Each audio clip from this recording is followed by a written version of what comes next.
U.S. base expansion in the Philippines. Not up to expectations. Since Ferdinand Marcos Jr.'s inauguration in June 2022, the U.S.-Philippine alliance has strengthened significantly. Through the Enhanced Defense Cooperation Agreement, EDCA, the U.S. has increased the number of accessible Philippine military bases from 5 to 9. As reflected on the map, the distribution of these 9 bases presents a distinct forward-oriented posture. Installations in northern Luzon face the Taiwan Strait, while the base on Balabac Island sits close to the front line of the Nansha Islands. Consequently, the U.S. military presence in the Philippines has acquired the practical significance of a forward position in the first island chain. However, what truly warrants attention is that an increase in the number of base sites does not equate to a commensurate improvement in base capabilities. Based on publicly available project data and construction progress, U.S. base expansion in the Philippines shows obvious structural imbalance, characterized by a high-profile strategic posture, limited investment, and slow construction. According to incomplete statistics, as of May 2026, the total contract value of U.S. EDCA base expansion projects stands at approximately $125 million, with around $7.3 million contracted for life support services across all Philippine bases. Actual investment has fallen far short of expectations. U.S. funding has been mainly concentrated on a small number of key bases, particularly Bosa Air Base. The base has completed runway rehabilitation and advanced multiple supporting projects, including temporary aircraft aprons, taxiways, and C2 fusion centers. In July 2024, the U.S. awarded a contract worth approximately $32 million for the construction of a 54,000 square meter apron and related supporting facilities. By contrast, other bases show a markedly different pace of development. Fort Magsaysay has mainly upgraded training facilities, access roads, vehicle maintenance depots and storage areas. Antonio Bautista Air Base has prioritized ammunition depots, fuel infrastructure, and command and control facilities.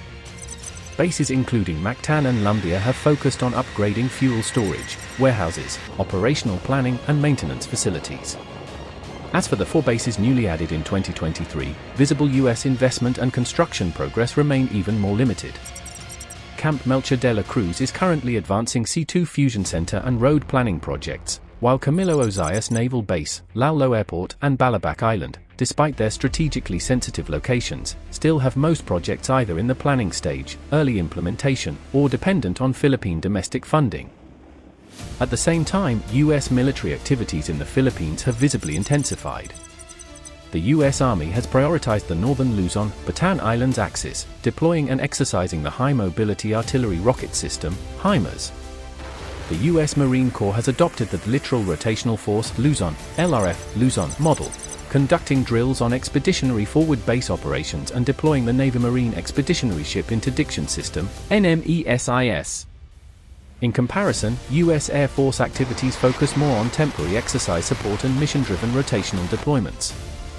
In recent years, through joint exercises and rotational presence, the U.S. has deployed platforms including the F-22A, F-35, F-16, F-AL-18, A-10C, C-130, P-8A and MQ-9 to the Philippines, strengthening capabilities in airlift, air superiority, maritime support, and intelligence, surveillance and reconnaissance, ISR.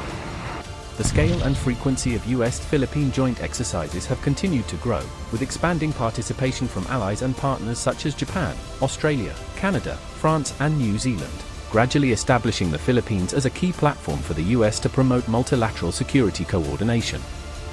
For instance, the U.S.-Philippines-led Balikatan 2026 joint exercise saw Canada, France and New Zealand dispatch troops as official participants for the first time. Involving around 17,000 military personnel, it marks the largest iteration in the history of the Balikatan exercises.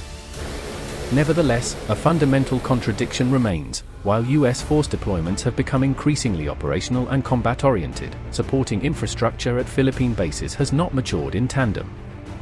Why does the U.S. attach high strategic importance to the Philippines, yet fail to allocate construction resources commensurate with such strategic value? 3 major factors explain this paradox. First, the Philippines' limited national strength provides only marginal support to the U.S. the armed forces of the Philippines faces multiple constraints, including insufficient defense budgets, outdated equipment, and a slow modernization process, which greatly limit its practical military contribution to the US-Philippine alliance. Second, the US harbors hesitancy over the wartime utility of EDCA bases. The marginal wartime value of these bases is outmatched by the higher operational risks and long-term resource commitments they would impose on the US. Third, domestic political uncertainty in the Philippines persists. Long-standing political sensitivity toward foreign military presence remains prevalent in the country. Large-scale US construction of facilities with obvious permanent military attributes may trigger greater domestic political controversy and long-term strategic risks. As a major US ally in the Asia-Pacific and a South China Sea claimant, the Philippines has long been regarded by the US as a strategic pawn for stirring tension in the South China Sea and even the Taiwan Strait. However, Philippine bases offer limited utility in wartime.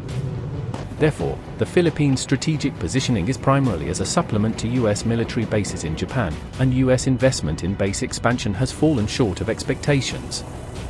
To enhance interoperability and combat readiness, bilateral and multilateral joint exercises and training between the US and the Philippines are expected to continue on the rise, strengthening their distributed denial capabilities in the Indo-Pacific.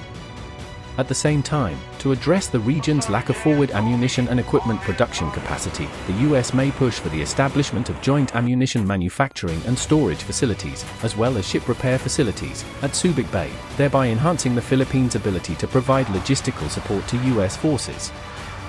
These forces are primarily a peacetime presence and would be extremely vulnerable in a high-end conflict.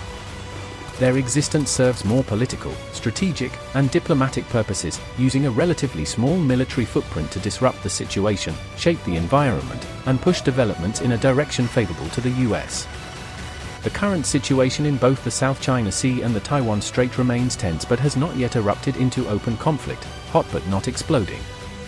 The US is willing to exploit these Philippine bases, actively using them to shape the strategic environment, contain China, and drain Chinese resources, yet it is unwilling to invest too heavily, especially since the existing infrastructure in the Philippines is poor and would require massive additional investment to achieve wartime resilience. The Philippine expectation that US military presence will deter China is fundamentally unrealistic.